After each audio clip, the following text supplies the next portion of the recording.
તારી માં કહેશે પણ અમે કાનુડો કહેશું રે, એટલું કહેતા નહીં માને તો ગોકુળ મેલી દેશું રે. કાનજી તારી માં કહેશે પણ અમે કાનુડો કહેશું રે, એટલું કહેતા નહીં માને તો ગોકુળ મેલી દેશું રે.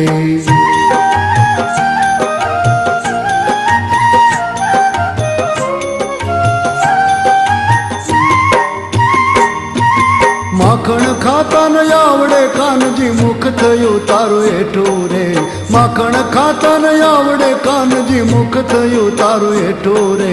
ગોપીઓએ તારું ઘર ઘેરાણું જય ખૂણામાં પેઠું રે. કાનજી તારી માં કહેશે પણ અમે કાનુડો કહેશું રે.